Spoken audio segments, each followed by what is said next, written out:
Good morning, friends. Ravinder once again here, and we will be talking about Ukraine-Russia situation, data situation there. There has been an interlude in my presentations to you about the situation, and that was because of I was traveling and seeing the situation on ground, just as a tourist. Also went to some remote areas in Kashmir to understand what's happening there. There is a positive news. We'll be talking about this in a separate episode. The second issue is in December 2020, I had written extensively about the security situation which was going to be developing in the world. And the top agenda at that time, unfortunately, I was not aware of the corona, which is something which has cropped up later. Top agenda I had covered was Russia, Ukraine, Russia, Europe tension, which were likely to emerge in 2021. Unfortunately, it has been allowed by the world leadership to go that way, and in 2022, we've seen the conflict breaking out. Because of Corona, there was a little delay, but this was foreseen much earlier than what has happened on ground. So most of the security analysts world over had not covered this, and I had done it. I had done because one could appreciate the things which are going the way it was going in Europe would be resulting into something catastrophic. Now, the world today, the stability of the world affairs is on the brink, and how it can be brought back to some semblance of stable international relationships is very important all across the world. There will be some nations which will be playing very important part. India is amongst them, and they should seize the opportunity to try and play its part in the world affairs. Now, as you are aware, Lysychansk, which is to the west of Severodonetsk, has been captured. Russian forces advanced beyond Lysychansk, and now they are looking at capturing Bakhmut and Slovansk in the north and Bakhmut in the south. So we'll see how this operation is likely to be conducted. That will be covered separately. As we are also aware that Russians have vacated Snake Island, which was poorly defensible. Has not been occupied by Ukrainians because it's very difficult to defend. And anyone who goes and occupies this in this kind of a war is likely to suffer casualties. That also reminds us what is the future of large naval ships in the future battlefields has to be seen. We have an example of Moscow, and this has to be gone into detail by everyone how naval forces have to be now defended. And air defense becomes so critical for these ships. There is no denying that Russians, overreached and left Moscow in isolated condition. But Snake Island should have been planned very well within their AD umbrella because it's a static place and very vulnerable. So why they have left Snake Island has to be now analyzed. Now, next, coming back to what's happening in Ukraine, basically, the artillery battle is now probably changing hand. You can see Ukrainian artillery is more active, is able to hit targets in the interiors or the logistic support areas of Russians are being hit now. Ukrainians are also trying to hit targets in Russia. We have seen an example of Belgorod, and that is something which should be worrying for Russians. Uh, then the focus of Ukrainians now is to hit the supply lines of Russians and try and cut it off. They are trying it in the Kherson area. Another focus area for Ukrainians is trying to regain Kherson. Now they are trying their level best to try and inch towards Kherson, which they are doing at the moment. However, still that kind of force which is required to recapture Kherson is not there. So let us see, there is a kind of a balance. It looks like this war is progressing towards stalemate as Russians try and capture the next targets in Donetsk. They have already captured Luhansk, certain area, approximately 50% or 40 to 50% area of Donetsk is still left to be captured, out of which the major cities are left, which is Slovansk and Kamarotovsk. Now, once they capture these cities, then probably Russians and Ukrainians will have a stalemate. There will also be a chance of these people coming on the negotiating table. Now, leave aside the political aspect, let's see the military aspects of this. Now, if Russia continues to suffer from the artillery of the modern weapons of Western, the chances of use of tactical nuclear warheads increases. Russia has always been saying that they will use it in case required. However, in between, once they were in a comfortable position, they had toned it down. But the moment Russia cannot suffer defeat in this war. If they suffer defeat, then chances of their survival as a nation is at stake. So they will go all out to try and maintain the momentum, the maintain upper hand in this war. And use of tactical nuclear warheads is possible in case Western nations continue to supply Ukrainians with modern weapons, which are now making difference in the battlefield. Now, this is the kind of situation which is there. So we've seen, in the eastern side, Russian forces are advancing. In fact, after capture of Severodonetsk, they've been very quick. Quickly, they are advancing ahead and have captured larger area. They've captured the Lysychansk and they're now advancing ahead. We will see how Ukrainians are trying to organize the defense now for this war, which is going to be taking place. Now, in this complete complexity, let us see what's happening. The battalion level all arms tactical grouping has somehow not been found too feasible because they are too weak to try and capture this thing. The earlier groupings, which was in vogue in the world over, was combat command level. So, what's happening at the battalion level? Probably these specialist people who are with the battalion grouping are not able to give their best because of lack of integration. So they need to be organized as part of a proper subunit which is living together for a longer period of time.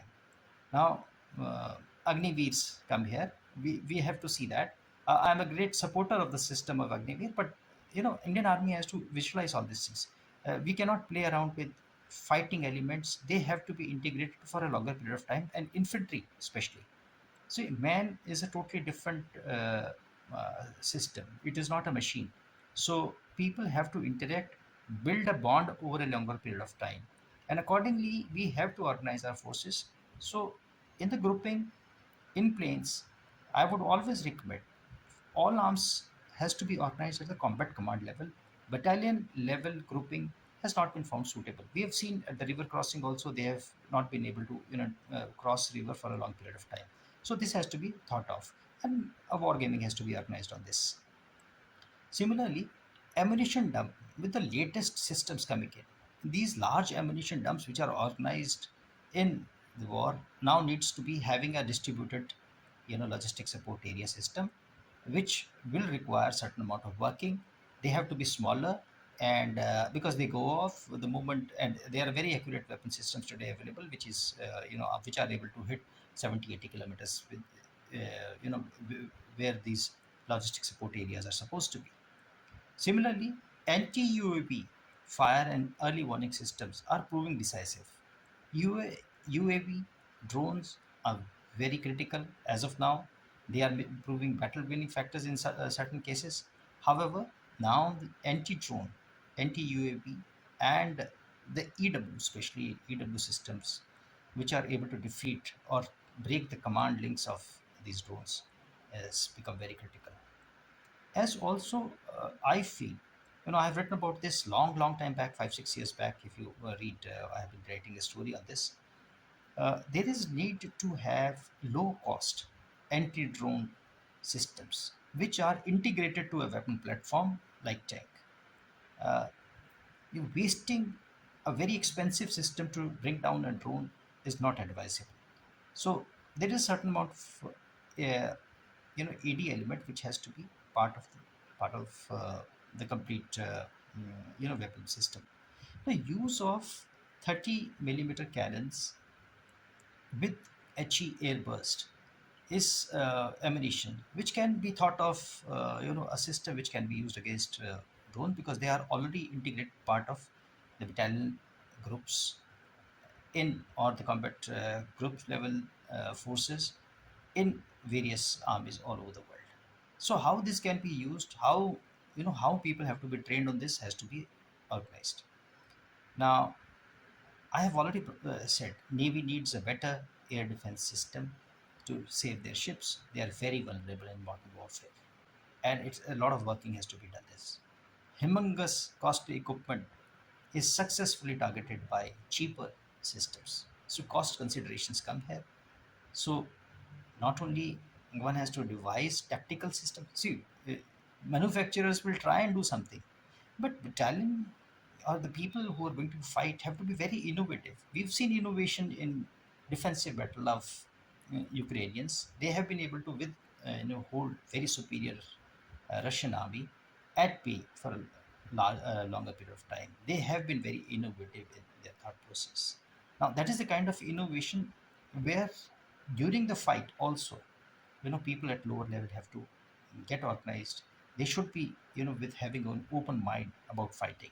So these are the issues which are very critical and which every commander has to take into consideration, and they have to develop over a longer period of time. You cannot be innovative in one day. So innovation has to be part of a systemic upbringing of people. Now another issue which is very critical is the population in this area, eastern Ukraine, is divided. So you can see, when Russians are walking in, there is a large population which will welcome them. Similarly, there is a large population within that town which is against Russia. Now, this has to be managed well. It's very critical for any nation to try and manage this population, not only for the intelligence gathering, information flow, and propaganda, but also to defend yourself. So, in the overall context, ingenuity and innovation are very critical in a war. And it should not be only in terms of the weapon system, it should be in the minds of the people, especially at the lower level. Because they will be able to win wars when they're innovative, they are thinking differently. And the enemy is not able to catch them, you know. Let us see how the operations are progressing. So, this is Kamakya, Lehman, Yampel, Severodonetsk, Lysychansk, Seversk, Bakhmut, Tortsk, Drumopilya, Kramatorsk, Sloviansk, and onto the west is Zaporozhye and Dnipro. So Russian forces have captured this area which is shown in the red. They're closer to Bakhmut. In fact, Bakhmut is under attack, closer about just 4 kilometers from Seversk and about 11 kilometers from Sloviansk. Ukrainians are trying to fight on this line Seversk, Bakhmut, and Turtsk.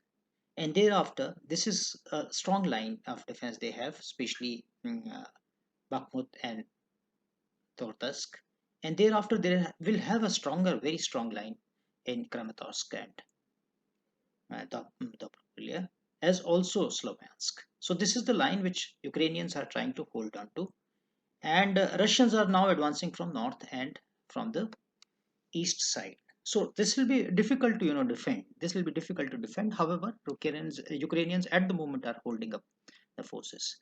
Russia here is trying to actually capture this area, trying to create a buffer state between Russia and Western Ukraine, which Russia has already decided that probably Western Ukraine is something which is like unlikely to be supporting Russia, but they have a faith that the eastern part of Ukraine will be pro-Russia, and this is how their battle is. They are trying to progress their battle at the moment.